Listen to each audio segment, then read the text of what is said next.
नमस्कार विद्यार्थी मित्रांनो, मी कैलास विस्वते सर आपलं सर्वांचं पुन्हा एकदा आपल्या लाडक्या चॅनलमध्ये स्वागत करतोय। आज आपण बघणार आहोत ऊर्जा शक्तीचा जागर इयत्ता 10वी इंग्रजी माध्यम मराठी अक्षर भारती या पुस्तकातील 8वा लेसन जो आहे ऊर्जा शक्तीचा जागर डॉक्टर रघुनाथ माशेलकर यांनी लिहिलेला। तर या लेसनचा पहिला व्हिडिओ आपल्याला झालेला आहे। त्याच्यामध्ये आपण इंट्रोडक्शन त्या लेसनचं आणि त्या लेखकाचं काही माहिती बघितलेली आहे। ती पहिल्या व्हिडिओत बघितलेली आहे। ज्यांना तो व्हिडिओ मिळाला असेल त्यांच्यासाठी मी आय बटनवरती लिंक दिलेली आहे, त्यावरती क्लिक केलं तर तुम्हाला तो पहिला लेसन मिळून जाईल। ठीक आहे, जास्त वेळ न घालवता आपण पटकन सुरू करूया। ऊर्जा शक्तीचा जागर। ऊर्जा शक्ती म्हणजे काय? तुमची एनर्जी म्हणजे मनोबल। इथे काय म्हणता येईल आपल्याला? मनोबल। जागर म्हणजे जागृत राहणे। ओके। आंतरराष्ट्रीय ख्यातीचे ज्येष्ठ वैज्ञानिक, ज्येष्ठ म्हणजे मोठे, वैज्ञानिक म्हणजे शास्त्रज्ञ, आंतरराष्ट्रीय ख्यातीचे म्हणजे इंटरनॅशनल लेव्हलचे ते सिनियर सायंटिस्ट आहेत। ग्लोबल रिसर्च अलायन्सचे अध्यक्ष, ही एक सोसायटी आहे ग्लोबल रिसर्च अलायन्स, या सोसायटीचे ते चेअरमन आहेत। रॉयल सोसायटी लंडनचे फेलो, रॉयल सोसायटी ही जी आहे लंडन मध्ये एक मोठी एज्युकेशन टाइप एक मोठी इन्स्टिट्यूट आहे, तिथली फेलोशिप मिळणं हे फार म्हणजे मोठं काम आहे, पण ती त्यांना मिळालेली आहे। वैज्ञानिक व औद्योगिक संशोधन संस्थेचे CSIR म्हणून एक इंडियात संस्था आहे, तर त्याचे अध्यक्ष या नात्याने संस्थेच्या कार्याची व्याप्ती वाढवण्यात त्यांचे मोलाचे योगदान आहे। तर यांनी हे इथे मोठ्या प्रमाणामध्ये ते काम केलेलं आहे। पद्मविभूषण या पुरस्काराने सन्मानित, तर इथे फक्त यांनी पद्मविभूषण सांगितलं आहे, पण ऍक्च्युअली त्यांना 3 पुरस्कार मिळाले आहेत, ते आपण मागच्या व्हिडिओ पाहिले आहेत। पद्मश्री, पद्मभूषण, पद्मविभूषण। त्यांची शोध नव्या भारताचा, पंचशील, नव्या युगाचे, timeless inspirator, Tilak in our times, investing India इत्यादी पुस्तके प्रकाशित आहेत। त्यांनी ही सगळी बुक्स लिहिली आहेत आणि ती पब्लिश झालेली आहे।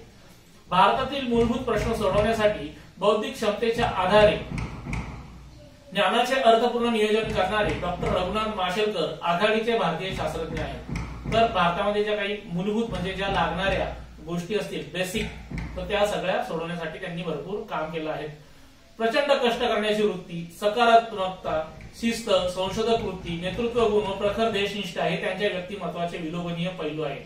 म्हणजे प्रचंड कष्ट करण्याची वृत्ती म्हणजे ते खूप कष्ट करायचे, सकारात्मकता म्हणजे पॉझिटिव्हिटी, शिस्त म्हणजे डिसिप्लिन, संशोधक वृत्ती म्हणजे रिसर्च, आणि नेतृत्व गुण म्हणजे लिडरशिप, आणि प्रखर देशनिष्ठा म्हणजे आपल्या देशाविषयी जास्त अभिमान असताना देशाभिमानी, ही त्यांची पर्सनॅलिटीचे सगळे वेगवेगळे त्यांचे भाग आहेत या सगळ्या पर्सनॅलिटीचे। प्रस्तुत पाठात लेखकाने त्यांच्या विद्यार्थी दशेतील आठवणी सांगितल्या आहेत। ते जेव्हा स्टुडंट होते तेव्हा त्यांच्या काय काय गोष्टी झाल्या हे त्या पाठात त्यांनी सांगितलेलं आहे। लहानपणीच पित्याचे छत्र हरपलेल्या माशेलकरांना त्यांच्या आईने अत्यंत प्रतिकूल परिस्थितीतून जिद्दीने शिक्षण घेण्यास कसे प्रवृत्त केले त्याचे वर्णन या पाठात आले आहे। लहान असतानाच त्यांचं पितृछत्र म्हणजे त्यांचे वडील वारले होते, आणि अशा परिस्थितीतही त्यांच्या आईने त्यांना कसं जिद्दीने प्रतिकूल परिस्थितीत, म्हणजे प्रतिकूल म्हणजे चांगली परिस्थिती नसणे, वाईट परिस्थिती, आणि प्रतिकूलच्या अपोजिट येतं अनुकूल परिस्थिती, तर यात शिक्षण घेण्यास कसं प्रवृत्त केलं म्हणजे कसं त्यांना भाग पाडलं याचं वर्णन या पाठात त्यांनी सांगितलेलं आहे आपल्याला। ठीक आहे, ओके। आता आपण पुढचं बघूया। काही विद्यार्थी म्हणतात कि सर हिंदी में पढ़ाओ। बेटा हिंदी में भी पढ़ा सकते हैं हम लोग, लेकिन प्रॉब्लम ऐसा है कि आपको यह सेंटेंसेस जो है वो मराठी में लिखना पड़ेंगे, इसीलिए मैं हिंदी में, लेकिन थोड़ा थोड़ा बीच में अगर कोई डिफिकल्ट लगा तो मैं बोलता रहूंगा। शाळा आणि शिक्षक असा विषय निघाला की मला माझी मुंबईतील शाळा आणि शालेय जीवनातील शिक्षकांची आठवण येते। मीन्स यानी कि उनको अगर उनकी स्कूल और उनके टीचर्स के बारे में कभी भी याद आती है तो उनको उनकी मुंबई वाली जो स्कूल है, मुंबई वाली स्कूल, और उनके स्कूल के ड्यूरेशन में जो कुछ टीचर थे उन सब लोगों की याद आती है। गिरगावातील युनियन हायस्कूल आणि माझ्या शाळकरी वयात आपुलकीनं संस्कार करणारे Bhave sir, Joshi sir, Shirke sir या साऱ्यांचेच माझ्यावर फार मोठे ऋण आहे। गिरगांव करके जो मुंबई में अभी भी प्लेस है, उस गांव में वहां पे यूनियन हाई स्कूल थी, और वहां पे उनका जो स्कूल गोइंग एज था शाळकरी वयात, यानी की शाळेच्या वयात, इथं अर्थ देतो आहे मी पण हिंदीमध्ये काही काही शब्द बोलतोय। शाळकरी वयात यानी की स्कूल गोइंग टाइम्स में आपुलकीनं संस्कार करणारे, आपुलकीनं म्हणजे आपलेपणाने, आणि संस्कार म्हणजे चांगले विचार, अच्छी आदतें सिखाने वाले Bhave sir, Joshi sir, Shirke sir या साऱ्यांचेच माझ्यावर फार मोठे ऋण आहे। ऋण यानी कि कर्ज होता है, लेकिन हमें यहाँ पे उसका अर्थ लेना है उपकार। उनके बहुत सारे उपकार है, माशेलकर जी के ऊपर। पण त्याच वेळी हेही सांगितलं पाहिजे की या शाळेशी आणि या संस्कार देणाऱ्या शिक्षकांशी माझा जो संपर्क आला तो जिच्यामुळे आला ती माझी परमप्रिय आई आणि माझे मामा यांचे ऋण मी कसे व्यक्त करणार। अभी यह सब तो हो रहा है, लेकिन इसके साथ में उनको वो कह रहे हैं कि हम मुझे ये भी बताना है कि इस स्कूल से, ये जो स्कूल है इस स्कूल से और हमें जो अच्छे संस्कार देने वाली जो ये सब शिक्षक है, वहां के जो सब टीचर है उनका और माशेलकर जी का जो कांटेक्ट आया वो किसके कारण आया है, वो आया है उनकी परमप्रिय म्हणजे खूप आवडती, अतिशय आवडती यानी की परमप्रिय आई आणि माझे मामा यांचे ऋण म्हणजे कर्ज होतो, पण उपकार म्हणायचे आपल्याला। कसे व्यक्त करणार, व्यक्त करणे प्रकट करणे। आई हीच प्रत्येक मुलाची पहिली शिक्षक असते। हमेशा आपने देखा होगा माँ ही बच्चे की पहली शिक्षक होती है। माझ्या बाबतीत तर आई ही माझी केवळ शिक्षक नव्हती तर ती माझे सर्वस्व होती। सर्वस्व यानी की सब कुछ, संपूर्णता, एव्हरीथिंग। म्हणजे त्यांच्यासाठी त्यांची जी आई आहे ती एव्हरीथिंग होती त्यांच्यासाठी, नुसतीच शिक्षक नव्हती तर ती काय होती त्यांच्यासाठी महत्वाची होती। आमचे मूळ गाव दक्षिण गोव्यातील माशेल, त्यांचं जे मूळ गाव आहे, उनका जो मेन बर्थ प्लेस है यानी कि उनके पुरखों का जो गांव था वो माशेल था। वो कहां पे है, साउथ गोवा में, दक्षिण यानी कि साउथ गोवा। माझे बालपण तिथेच गेले, उनका बचपन वही गुजरा। माझे मामाही याच गावातले, उनके मामाजी भी इसी गाव से थे। तिथल्या एका मैदानावर खेळल्याच्या आणि पिंपळ कट्ट्यावर बसून निवांतपणा अनुभवल्याच्या पुसटच्या आठवणी माझ्या मनात अधूनमधून वाऱ्याच्या लहरीसारख्या येत असतात। यानी कि उस जमाने में जब वो गांव में रहते थे उस जमाने में, तो वहां पे कुछ जो ग्राउंड था, मैदान यानी कि ग्राउंड में खेलने की, और पिंपळ कट्टा म्हणजे पिंपळाच्या झाडाला ओटा केलेला असतो, दगडाचा असा बांधकाम केलेला चौकोनी वगैरे किंवा गोल आकाराचा ओटा असतो ज्याच्यावर ते बसून गप्पा मारू शकतात, तो कट्टा म्हणजे तो। आणि निवांतपणा म्हणजे शांतता, एकदम शांतता। आणि अनुभवल्याच्या पुसटच्या आठवणी, पुसटच्या म्हणजे अंधुक, अस्पष्ट आठवणी त्यांच्या मनात अधूनमधून वाऱ्याच्या लहरीसारख्या, लहर म्हणजे झुळूक, वाऱ्याची लहर, मधूनच असा हा थंडगार वारा येतो ना आपल्याला उन्हाळ्याच्या दिवसात जर आंब्याच्या झाडाखाली बसलं आणि दुपारच्या वेळेला असा बाहेर रणरणतो झुळूक आली तर किती बरं वाटतं तसं। माझ्या वयाच्या 6व्या वर्षी माझे वडील वारले, यानी की उनके पिताजी की डेथ हो गई कब, वो जब 6 year old थे तब।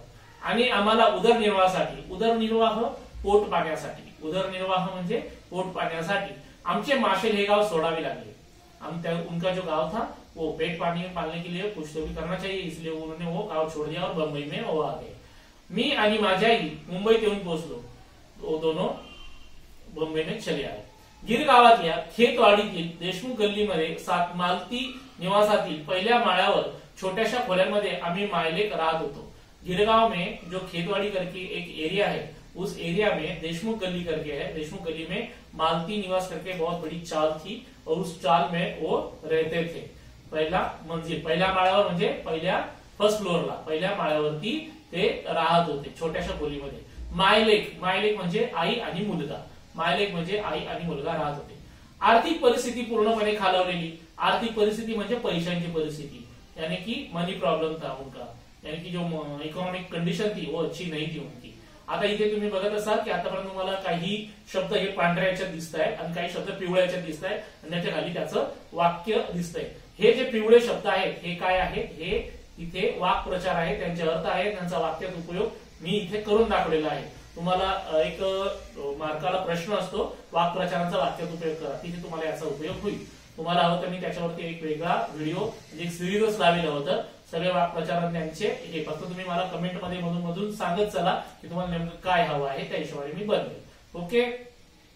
दारिद्र्याशी संघर्ष करणारी, दारिद्र्य म्हणजे गरिबी, संघर्ष म्हणजे लढा, यानी कि उनकी जो गरीबी थी, पुअर फैमिली थी, तो उनके साथ जो है अपना गरीबी उसके साथ लड़ा करने वाली उनकी अल्पशिक्षित आई, अल्पशिक्षित कमी शिकलेली आई आणि शिक्षणासाठी आसुसलेला ओढ असलेला, यानी की त्यांना हाव असते, ओढ असते की कधी मला शाळेत जायला मिळेल, कधी मला शाळेत जायला मिळेल अशी त्यांना इच्छा होती। पण कोणतीच फी भरणे शक्य नसल्याने शाळेत कसा जाऊ असे प्रश्न चिन्ह घेऊन वावरणारा मी। और उस जमाने में क्या था, एजुकेशन फ्री नहीं था। उस जमाने में एजुकेशन के लिए आपको प्राइमरी भी लेना हो तो भी फीस देना पड़ता था। तो उनके पास फीस के लिए पैसे नहीं थे, तो उनको लगता था कि मुझे स्कूल में एडमिशन मिलना चाहिए, स्कूल जाना है, लेकिन पैसा नहीं था, इसलिए वो नहीं जा सकते थे। त्यावेळेचं वातावरण हे असं होतं, तो उस जमाने का यह जो पोझिशन थी वो ऐसी थी। पण माझ्या आईनं धीर सोडला नाही। धीर न सोडणे, न खचणे किंवा खचून न जाणे, ती खचली नाही म्हणजे माघार घेतली नाही, ती मागं हटली नाही। वेगवेगळी कष्टाची कामं ती करत होती, अलग अलग टाइप की जो सब काम मिलते थे वो कर रही थी। त्यातच माशेलहून मुंबईत आलेले माझे मामाही मदतीला आले। आता हे दोघं मायलेक मुंबईत काय करताय, कसं करताय, हे सगळं त्यांच्या मामाला पण टेन्शन होतं, म्हणून ते माशेल गावावरून निघाले आणि मुंबईला आले। त्यांच्यामुळे मला खेतवाडीतील प्राथमिक शाळेत प्रवेश मिळू शकला और मामा की वजह से उनको खेतवाड़ी में एक जो प्राइमरी स्कूल थी वहां पे उनका एडमिशन हो गया। ही शाळा महापालिकेची होती, म्युनिसिपल कॉर्पोरेशन का स्कूल था वो। म्युनिसिपल, अपने ऐसा कॉन्वेंट स्कूल वगैरह नहीं था, इंग्लिश मीडियम का स्कूल नहीं था, प्राइमरी यानी कि महापालिकेचा वो स्कूल था। माझ्याप्रमाणे शाळेची परिस्थिती ही बेताचीच होती। परिस्थिती बेताची असते म्हणजे पैशाची स्थिती जेमतेम असते, परिस्थिती बेताची असते म्हणजे पैशांची स्थिती जेमतेम असते। पण इथले शिक्षक मात्र मनाने खूप श्रीमंत होते। लेकिन स्कूल तो गरीब था, लेकिन वहां के जो सब टीचर्स थे वो बहुत अच्छे थे सब लोग। पायात चप्पलही घालायला नव्हती अशा परिस्थितीत माझी शाळा सुरू झाली। पाँव में पहनने के लिए चप्पल भी नहीं था उनके पास, और उसी जमाने में वो बगैर बेयरफुट वो स्कूल जाते थे, अनवानी। वयाच्या 12व्या वर्षापर्यंत मला अनवानीच राहावं लागलं, यानी कि जब तक वो 12 साल के हो गए तब तक उनके पाँव में कुछ भी नहीं था, वो बेयरफुट ही थे। शालेय शिक्षण पूर्ण केल्यानंतर जेव्हा हायस्कूलमध्ये प्रवेश घेण्याची वेळ आली, त्यावेळी तर आणखी एक मोठं संकट समोर आलं। अभी प्राइमरी एजुकेशन तो कंप्लीट हो गया, अभी हाईस्कूल में जाना है, तो क्या करना है, तो उस समय में उनको और एक प्रॉब्लम खड़ी हो गई। त्यावेळेची हाईस्कूलची प्रवेश फी 21 रुपये होती। उस टाइम में हाईस्कूल का एडमिशन फी जो था वो 21 रुपीज था। पर आमच्या जवळ एवढे पैसे कुठून येणार? उस जमाने में 21 रुपीज बहुत बड़ी रकम थी और उनको लग रहा था कि हमारे पास कैसे आएगी। प्रवेश फी भरणे शक्य नसल्यामुळे आता माझे शिक्षण थांबणार असे वाटू लागले। अभी उनको ऐसा लगने लगा कि पैसा तो नहीं है, एडमिशन के लिए एंट्री फी नहीं, उनके पास प्रवेश फी यानी कि एंट्री फी वो भी नहीं है, तो अभी क्या करें, आगे का पढ़ाई तो रुक जाएगी, ऐसा उनको लगने लगा। पर माझ्या आईने धीर सोडला नहीं, लेकिन उनकी मॉम ने, जो थी उनकी मम्मी, उनकी माताजी, उन्होंने यह नहीं किया, गिव अवे नहीं किया, यानी कि धीर नहीं सोडला तिने। आजूबाजूच्या बिराडातील काही कामे करून तिने पैसे जमवण्यास सुरुवात केली। तो उन्होंने क्या किया, आजूबाजू के जो फैमिलीज थी, बिराड म्हणजे कुटुंब, फैमिली, बिराड म्हणजे कुटुंब, फैमिली, तो तिथून काही काम करून तिने पैसे मिळवायला सुरुवात की। वहां कुछ काम करके उसने पैसा कलेक्ट करने के लिए शुरुआत की। और हम लोग बोलते हैं ना, हमारे बुजुर्ग बोलते हैं, प्रयत्न करत रहा, देव तुमच्या पाठीशी आहे, तो तसंच झालं। त्याच वेळी तिच्या परिचयातील एक माऊली मदतीला धावली। उसी समय में क्या हुआ, उनके एक कोई पैसा वाली स्त्री होगी, वो उस समय यानी कि अच्छी औरत, चांगली स्त्री त्यांच्या मदतीला आली आणि माझ्या प्रवेश फीची व्यवस्था झाली और उनके एंट्री फी का यानी कि प्रॉब्लेम सॉल्व हो गया, व्यवस्था झाली, सोय झाली। पण तोपर्यंत गिर गावातील त्यावेळेच्या नामांकित शाळांमध्ये प्रवेश बंद झाले ते। पण तोपर्यंत काय झालं होतं, गिर गावामधील ज्या फेमस स्कूल होत्या, प्रसिद्ध ज्या शाळा होत्या, तिथले ऍडमिशन क्लोजिंग झालेलं होतं। अखेर युनियन हायस्कूलमध्ये मला प्रवेश मिळाला आणि माध्यमिक शिक्षणाचा पुढील टप्पा सुरू झाला। शेवटी त्यांना गिर गावातील युनियन हाईस्कूल जे आहे, at last union high school में उनको एडमिशन मिल गया और उनका आगे का एजुकेशन शुरू हो गया। टप्पा म्हणजे भाग सुरू झाला। अनेक अडी अडचणींमधून मी जमेल तेवढा अभ्यास करत होतो, यानी कि उनको जितने भी प्रॉब्लेम्स आ रहे थे, अडचणी म्हणजे अडी अडचणी म्हणजे अडथळे, त्या अडथळ्यांमधून त्यांना मिळेल तेवढा ते अभ्यास करतच होतो। पण त्या छोट्याशा खोलीतील जागा अपुरी पडायची। लेकिन वो जहां पे रहते थे चौल में, वो एक छोटा सा ही प्लेस था और वहां पे वो जो प्लेस थी उनकी रहने की, वो हमेशा उनको कम पड़ती थी। तो बच्चों यहाँ तक तो आई थिंक आपको समझ में आया होगा।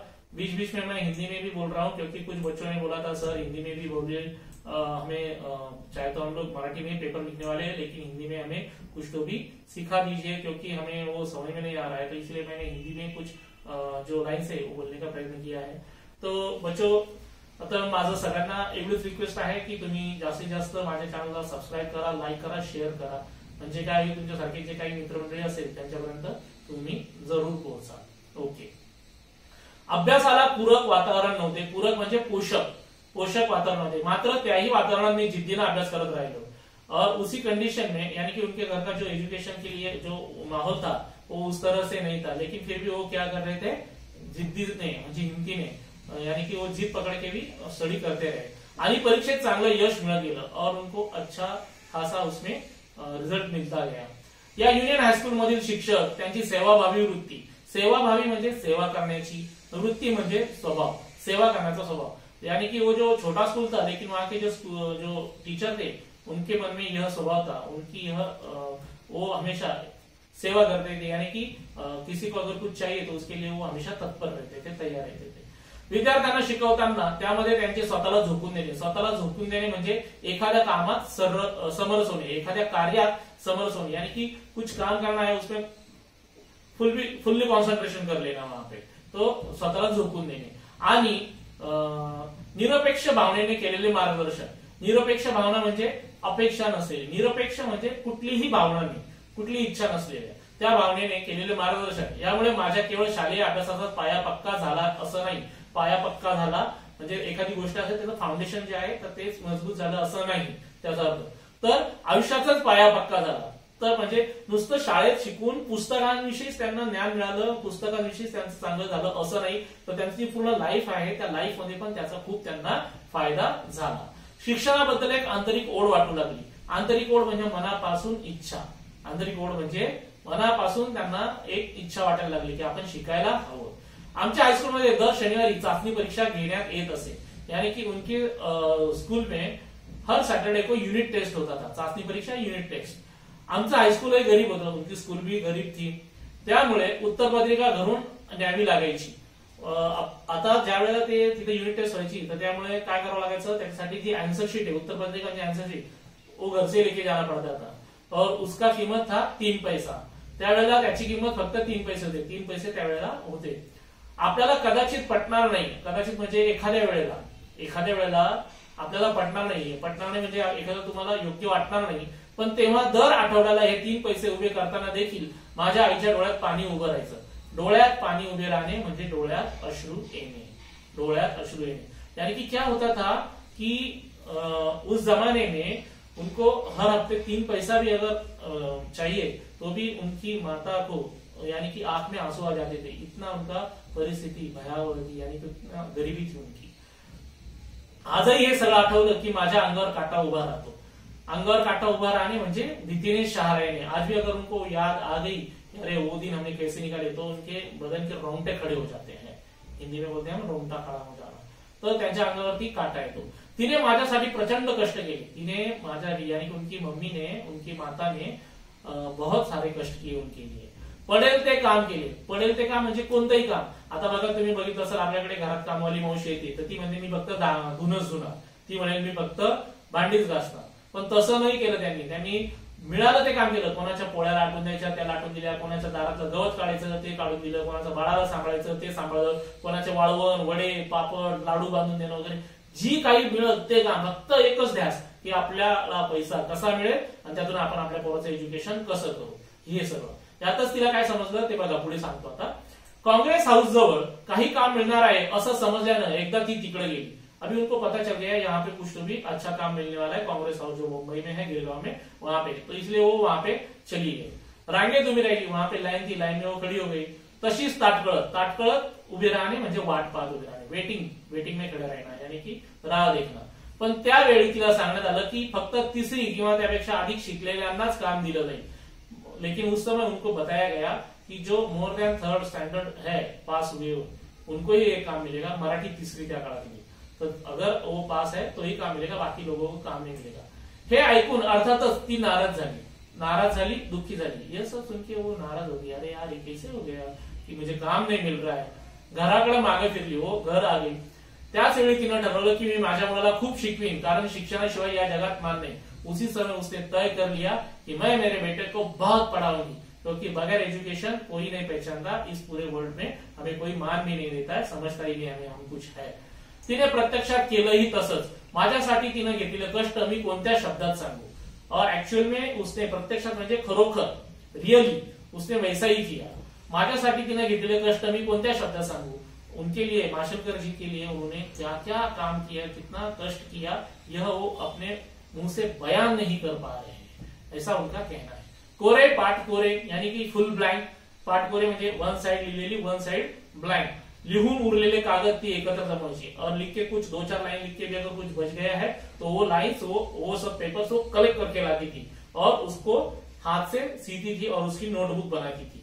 एकत्र जमायची आणि त्याच्या वह्या करून द्यायची, वह्या नोटबुक करून द्यायची। अखंड पेंसिल मला मिलना अवगढ़ होतं, यानी कि उस जमाने में उनको पूरा फुल्ली पेंसिल जो रहता है अपना पूरा नटराज वगैरह ऐसा कोई भी कंपनी का यूज करते अप्सरा वगैरह, तो ऐसा फुल पेंसिल मिलना उनको पॉसिबल ही नहीं था।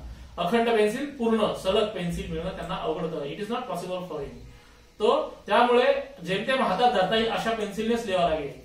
तो त्यामुळे क्योंकि उस समय क्या होता था, फुल पेंसिल नहीं मिलता था तो जो कुछ टूटा हुआ उसका टुकड़ा हुआ रहता था, इतना इतना छोटा सा उंगली जितना, वो हाथ में पकड़ के लिख सकते, इतने छोटे छोटे टुकड़े से वो लिखते थे।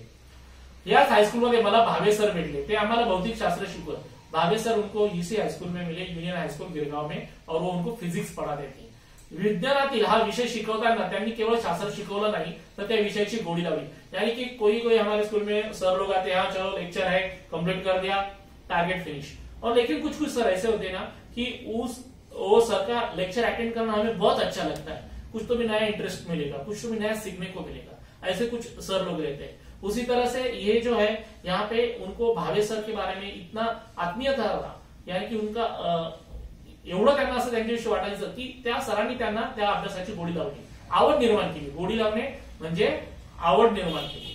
त्याचबरोबर जीवनातलं फार मोठं तत्वज्ञान शिकवलं। तत्वज्ञान म्हणजे तात्विक चिंतन, और उसके साथ में उन्होंने उनको ऐसा कुछ सिखा दिया कि यानी कि बुक जो है, बुक तो आप पास हो जाएंगे, बुक तो उसके लिए आएगी, लेकिन जब आप विश्व में जाएंगे, पूरी दुनिया में, खुली दुनिया में बाहर जाएंगे तो आपको क्या क्या फेस करना पड़ेगा, क्या क्या स्ट्रगल करना पड़ेगा, वो भी उन्होंने उनको वहां पे सिखा दिया। एके दिवशी शाळेत त्यांनी एक प्रयोग करून दाखवला। एक दिन क्या हुआ, उन्होंने स्कूल में एक एक्सपेरिमेंट करके बताया उनको। भिंगाच्या साह्यानं सूर्यकिरणांची शक्ती कागदावर एकत्र केल्यास कागद जळतो हे त्यांनी दाखवलं। तो मैग्नीफाइंग ग्लास भिंगा के साहाय्य यानी कि मैग्नीफाइंग ग्लास जो रहता है वो पकड़ के अगर सूरज की रोशनी में पकड़ लिया और एक ऐसा ठराविक डिस्टेंस, आप लोगों को ज्यादा मालूम होगा उससे, तो ऐसा डिस्टेंस पकड़ के नीचे ऊपर किया तो एक जगह पे वो कॉन्सेंट्रेट होता है और कागज या फिर उसके अंदर कोई तिल्ली, माचिस की तिल्ली वगैरह कुछ होगी तो जलने लगती है। तो उनको ये उन्होंने बताया, ये दिखा दिया उनको। आणि माझ्याकडे बघून ते म्हणाले और उनको देख के वो बोले, माशेलकर तुमची ऊर्जा शक्ति एकत्र करा, काही जात है। यानी कि उनको कहा कि माशेलकर आप एक काम करो, आपकी जो एनर्जी है, ऊर्जा शक्ति एनर्जी जो है वो पूरा कॉन्सेंट्रेट करो और फिर देखो इम्पॉसिबल कुछ भी नहीं है। Impossible is always said I am possible. आपने देखा होगा बच्चों, इम्पॉसिबल का जो स्पेलिंग है वो ये भी बताता है आई एम पॉसिबल। तो उन्होंने कहा कि कुछ भी कर सकते हो आप। एकीकडे मला एकाग्रतेचा मंत्र मिळाला। एकाग्रता म्हणजे एकाच गोष्टीवर लक्ष केंद्रित करणे। एकाग्रता म्हणजे एकाच गोष्टीवर लक्ष केंद्रित करणे, कॉन्सन्ट्रेट करणे। तर एकीकडे त्यांना एकाग्रतेचा मंत्र मिळाला आणि दुसरीकडे विज्ञान समजलं आणि दुसरीकडे त्यांना काय झालं, विज्ञान पण कळलं, सायन्स पण कळलं की काय आहे। आयुष्याचं फार मोठं तत्वज्ञान मला भावे सरांच्या शिकवणीतून गवसलं। आयुष्यातलं फार मोठं तत्वज्ञान म्हणजे यानी कि अपना जो लाइफ है उसके लिए हमें क्या क्या पापड़ बेलने पड़ते हैं और क्या क्या इंपॉर्टेंट है वो सब हमें ये भावे सर की वजह से मिला है। गवसने सापडणे, गवसने सापडणे। मी नेहमी म्हणत असतो, माझा जो क्लास असतो तिथं क्लासमध्ये नाही, ह्या जगात सगळीकडे 3 प्रकारची लोक असतात, हौशे, नवशे आणि गवशे। काय म्हणतो मी त्यांना, हौशे, नवशे आणि गवशे। त्याच्यातला गवशा जो असतो ना, त्याच्या जर नादी जर तुम्ही लागलेत ना तर खूप पुढे जा, आणि हौशे नवशे एवढे काही कामाचे नाही। हौशे म्हणजे काय, काही जण म्हणतात मला हौस आहे, मी 10वी पास झालो का, मला हौस आहे इंजिनियर व्हायची, म्हणून ते हौस म्हणून जातात, म्हणजे झालं तर झालं, नाही झालं तर नाही झालं। काही जण नवशे असतात, नाही नाही नाही नाही नाही मला आयआयटीच करायचंय, काही हो मी आयआयटीच करणार आहे। काही जण म्हणतात नाही नाही नाही मी बीएमएस करणारच नाही, मी एमबीबीएस साठीच प्रयत्न करेन। म्हणजे हे काय असतं, नवस असतो त्यांचा, इथेच ऍडमिशन झालं पाहिजे, हेच मिळालं पाहिजे, हे नवशे। आणि गवसे म्हणजे काय, जे मिळालं त्यातलं काय चांगलंय तेवढं घ्यायचं, बाकीचं सोडून द्यायचं। जे मिळालं त्यातलं काय चांगलं तेवढं घ्यायचं। रैंचो, 3 इडियट जो है अच्छा वो ले लेने का, बस यूनिफॉर्म लगता है असं। तर ते तसं त्यांचं, तर हे त्यांना गवसलं म्हणजे सापडलं। त्यांना मी कसा विसरू शकेन। भावे सरांप्रमाणे माझ्या शालेय आणि पुढील शैक्षणिक जीवनात जोशी सर, शिर्के सर, श्री मालेगाववाला या सर्वांनीच माझ्या व्यक्तिमत्वाच्या घडणीसाठी उत्तम मार्गदर्शन केलं, संस्कार केले। म्हणजे एकटेच हे सर नाही, बाकीचेही काही सर होते, बाकीचे काही शिक्षक होते, यांनी त्यांना वेळोवेळी चांगलं मार्गदर्शन केलं। त्यामुळे त्यांचं हे जे लाईफ मध्ये त्यांची जी पर्सनॅलिटी, व्यक्तिमत्व म्हणजे पर्सनॅलिटी, जळणघडण म्हणजे तयार होणे, यासाठी त्यांना चांगलं मार्गदर्शन मिळालं, यासाठी ते चांगलं त्यांना गाईडलाईन केलं, त्यांनी संस्कार केले म्हणजे चांगल्या गोष्टी रुजवल्या, चांगल्या गोष्टी शिकवल्या. आयुष्याच्या उभारणीसाठी मला याच शाळेने आणि याच शिक्षकांनी भरपूर शिदोरी दिली. त्यांचं जे लाईफ आहे ते पुढे कन्स्ट्रक्ट करण्यासाठी, म्हणजे त्यांना पूर्ण लाईफ उभारण्यासाठी, त्यांचं पूर्ण लाईफ मध्ये पुढे योग्य होण्यासाठी त्यांना याच शाळेने, म्हणजे हीच शाळा त्यांची, आणि या शिक्षकांनी भरपूर शिदोरी दिली. यानी उनकी जो टीचर थे इन्होंने, शिदोरी म्हणजे काय, गाठोडं. जुन्या काळी काय असायचं, बाहेरगावी जेव्हा लोक जायचे त्यावेळेला अन्नाची शिदोरी म्हणजे दशम्या वगैरे हे बांधून द्यायचे डब्यासारखं, एका कापडामध्ये ते बांधून त्याच्यामध्ये सगळं ठेवून मग ते बांधून द्यायचे, तर त्याला शिदोरी म्हणायचे. पण इथं अर्थ घ्यायचा आपल्याला, अनुभवाचे गाठोडे. त्यांनी काही भाकऱ्या नाही बांधून दिले त्यांच्या साराने, त्यांना काय दिला, अनुभव दिला.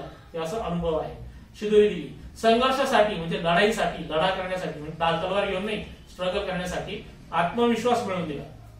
त्यांना आत्मविश्वास मिळाला, कॉन्फिडन्स मिळवून दिला. जगण्याचे भान दिले, भान म्हणजे जाणीव, जगण्याची जाणीव करून दिली. आजही फिरून ते शाळेचे दिवस आठवताना, एकीकडे प्रचंड दारिद्र्याचा सामना करतानाचे क्षण अनक्षण आठवतात, आणि त्याच वेळी माझी आई, माझे शिक्षक, माझी शाळा, हे माझे संस्कार केंद्र डोळ्यासमोर उभे राहते. मी पुन्हा मनोमनी शाळेत जाऊ लागतो. मग आता आजच्याही पोझिशनला, आज ते एवढ्या मोठ्या पोझिशनला पोहोचले, तर त्यांना काय होतं की त्यांचे ते जुने शाळेचे दिवस जे आहेत ते पुन्हा आठवतात.